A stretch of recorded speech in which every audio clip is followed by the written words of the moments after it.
16 तारीख को होने वाला 16 फरवरी को होने वाला यूपी बोर्ड का पेपर 70 नंबर का यदि पूरा का पूरा छाप कर आना है तो वीडियो को लास्ट तक देखना है। देखिए, विषय हिंदी आपका पेपर कक्षा 10वीं बोर्ड का पेपर 16 फरवरी को है। यूपी बोर्ड परीक्षा वार्षिक परीक्षा 2022-23 3 घंटे का पेपर रहेगा। 3 घंटे 15 मिनट का 70 नंबर का आपका पेपर रहेगा। यदि पूरा पेपर आपको छापना है तो वीडियो को लास्ट तक देखकर जाना है और पूरा का पूरा पेपर छापकर आ जाना है। तो जल्दी से अब हम स्टार्ट करते हैं। उससे पहले जितने भी यूपी बोर्ड वाले स्टूडेंट्स इस वीडियो को देख रहे हैं, एक बार अपने सभी दोस्तों को शेयर कर दीजिए और चैनल पर पहली बार आए हो तो चैनल को सब्सक्राइब कर लो और घंटी बटन कॉल पर कर लो ताकि अन्य सब्जेक्ट के वीडियो भी आपको इसी प्रकार मिलते रहेंगे। तो यहाँ पर देखिएगा दोस्तों, निम्नलिखित में से कोई एक कथन सही है, उसे पहचान कर लिखिए। देखिएगा दोस्तों, एक कथन सही है, उसे पहचान कर लिखना है। तो सरस्वती पत्रिका की संपादक महादेवी वर्मा थी, तो ये गलत है ना, सही लिखना है, सही वाला। क्या भूलूं क्या याद करूं हरिवंश राय बच्चन की आत्मकथा है। रामविलास शर्मा कवि के रूप में प्रसिद्ध है। मेला अचल कहानी विदा की रचना है। तो यहाँ पर मेला अचल उपन्यास है, ठीक है, ये भी गलत है, ये भी गलत है। सही है आपका क्या भूलूं क्या याद करूं हरिवंश राय बच्चन की क्या है, आत्मकथा है, सही हो जाएगा। चलिए अगले क्वेश्चन की ओर बढ़ते हैं। रस मीमांसा किसकी आलोचना करती है?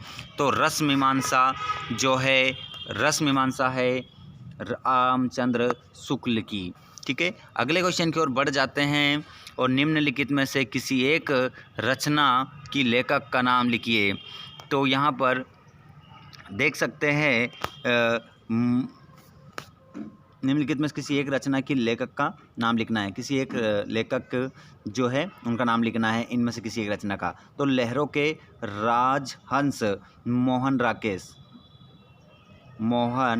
राकेश, ठीक है, मोहन राकेश ने इसको लिखा है। अगले क्वेश्चन की ओर बढ़ेंगे। तो गेहूं और गुलाब किसकी रचना है? तो गेहूं और गुलाब जो रचना है रामवृक्ष बेनीपुरी की है। त्यागपत्र किस विधा की रचना है? तो त्यागपत्र जो है ये देखिएगा, त्यागपत्र रचना, तो इसमें तो आप आंसर लगा लेंगे।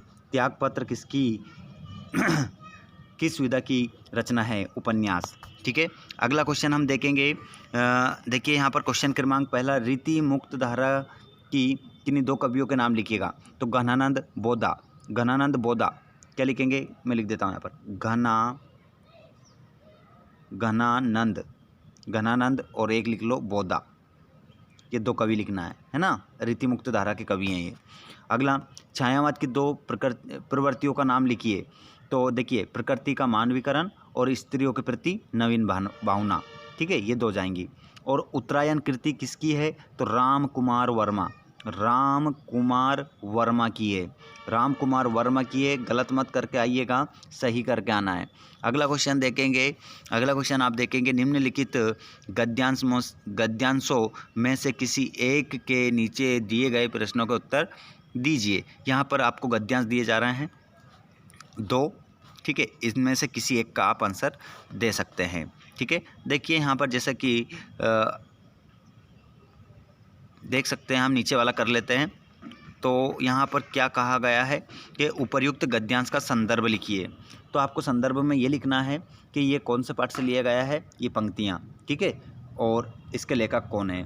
तो आप समझिए, यहाँ पर पहले पहाड़ काट कर उसे खोखला कर दिया गया, फिर उसमें सुंदर भवन बना लिए गए, जहाँ खंभों पर उबारी मूर्तें विहंस उठी।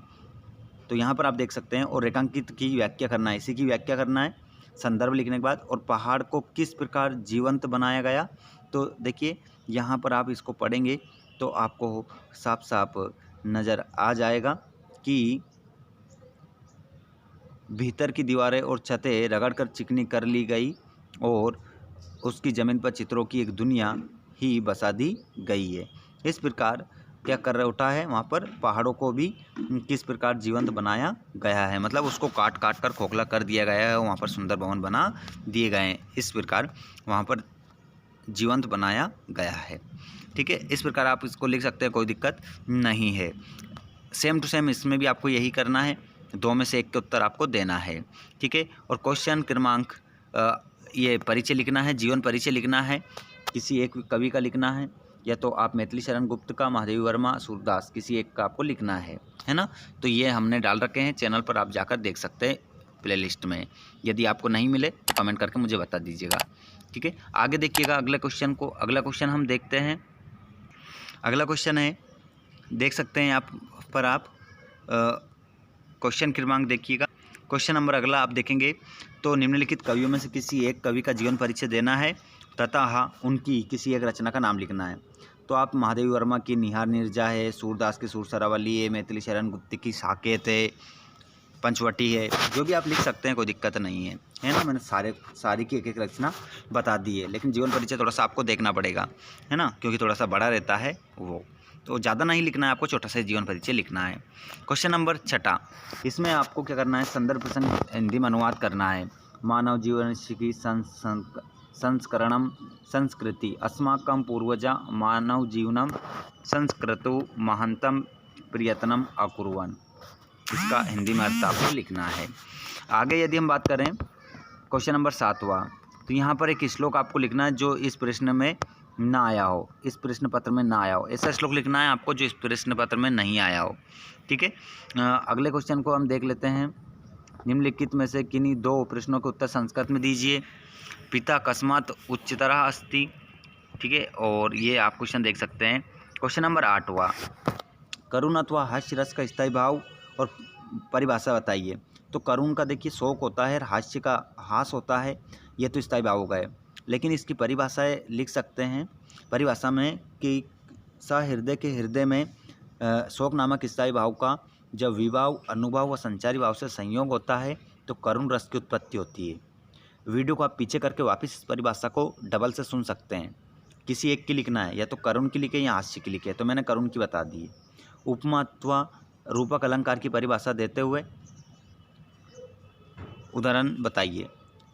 तो जहाँ पर उपमा और उपमेय में क्या की जाए, समानता बताई जाती है, वहाँ पर उपमा अलंकार होता है। जैसे बात करें तो पी पर पात सरिस मन डोला, ये उदाहरण हो जाएगा। ठीक है, उसी प्रकार सोटा रोला छंद की परिभाषा उदाहरण देते हुए उदाहरण बताइए। तो ये जल्दी से एक बार पढ़ लीजिएगा, बता दिए हैं आप लोगों को। और यहाँ पर बता देते हैं, किन्हीं 3 के मेल से एक शब्द बनाइए। तो जैसे कि सु से क्या बन जाएगा, सुबुद्धि, क्या बन जाएगा, सुबुद्धि बन जाएगा, है ना, आप समझ रहे होंगे। प्र से क्या बन जाएगा, प्राचार्य बन जाएगा, है ना। 3 का प्रति या उप नीर, इनमें से एक बनाना है, तो उप का बना देते हैं उपकार, है ना, उप का क्या बना दिया, उपकार। इस प्रकार से आप इसको हल कर सकते हैं। अगले क्वेश्चन को हम देखें तो एक इनमें से 2 प्रत्ययों से नए शब्द बनाना है। तो देखिए यहाँ पर बच्चापन से बनाएंगे बचपन, ये बन गया एक। और इक से बनाएंगे सामाजिक, सामाजिक, इक से बना दिया हमने सामाजिक, है ना, 2 ही बनाने थे, और भी बना सकते हैं इनसे भी। अगला क्वेश्चन यहाँ पर समास विग्रह करना है। जैसे कि राधा कृष्ण का क्या हो जाएगा, राधा और कृष्ण, बीच में क्या, इन दोनों के बीच में क्या लगा देना, और लगा देना है, हो जाएगा समास विग्रह। और समास का नाम बताना है तो द्वंद्व समास हो जाएगा। कौन सा समास, इसमें ऊपर वाले में द्वंद्व। अगला देखेंगे सप्तधान्य, तो सप्तधान्य 7 धान्य का समूह, है ना, 7 धान्य का समूह। तो यहाँ पर 7 धान्य का समूह कौन सा हो जाएगा, द्विगु समास हो जाएगा, है ना, द्विगु। और चौराहा, 4 राहों का समूह, 2 का करना है तो इसका कर देना है, ये बीच वाला छोड़ देना। 4 राहों का समूह होगा, तो यहाँ पर कौन समास, द्विगु समास। ठीक है, यहाँ पर भी द्विगु समास है। अगला क्वेश्चन आप देखेंगे तो निम्नलिखित में किन्हीं 2 शब्दों के तत्सम रूप लिखना है। घर का क्या हो जाएगा, गृह, मानुष का क्या हो जाएगा, मानव, और गांव का क्या हो जाएगा, ग्राम, चांद का क्या होगा, चंद्र, है ना, 2 लिखना है, जो भी आपको समझ में आ रहा है कर देना अच्छे से। और यहाँ पर 2 पर्यायवाची लिखना है, ईश्वर, 2 ईश्वर, भगवान, देवता। कमल का क्या हो जाएगा, जलज, नीरज। फूल का कुसुम, सुमन। जंगल का वन, कानन। ये सब हो जाएंगे, है ना, सबका बता रहा हूँ, आपको जो करना है कर लेना। हिंदी में किन्हीं 2 संधि विच्छेद कीजिए और संधि का नाम। तो यहाँ पर प्रतिधन उत्तर, पहले वाले का क्या होगा, प्रतिधन उत्तरम, प्रतिधन उत्तरम। संधि का नाम यण संधि लिखेंगे, ठीक है। और इसका हो जाएगा सुधन आगतम, मैं इसका बता रहा हूँ, सुधन आगतम, माँ लगा लीजिएगा अलंत वाला। और इसमें भी यण संधि है, ठीक है, दोनों में यण संधि है, संधि विच्छेद मैंने बता दिया है। इसमें भी यण है, इसमें भी यण है। आगे यदि हम बात करेंगे, निम्नलिखित शब्दों को चतुर्थी विभक्ति एवं द्विवचन का रूप में लिखना है। तो यहाँ पर आप देख सकते हैं, ये क्वेश्चन पेपर पूरा आपको बताया जा रहा है, ठीक है। इस प्रकार से आपको पूरा हल करना है साथियों, क्योंकि वीडियो हमारा काफ़ी बड़ा हो रहा है, इस कारण से ये आपका क्वेश्चन पेपर पूरा रहा। अगर आप ये पूरा हल करके आते हैं तो मैं गारंटी दे रहा हूँ आपको 70 में से बहुत अच्छे अंक प्राप्त होंगे। धन्यवाद। मिलते हैं हम नेक्स्ट वीडियो में। वीडियो को ज़रूर अपने दोस्तों तक पहुँचाइएगा और चैनल को सब्सक्राइब कर लीजिएगा ताकि आपको आगे भी इसी प्रकार अपडेट मिल सके। धन्यवाद।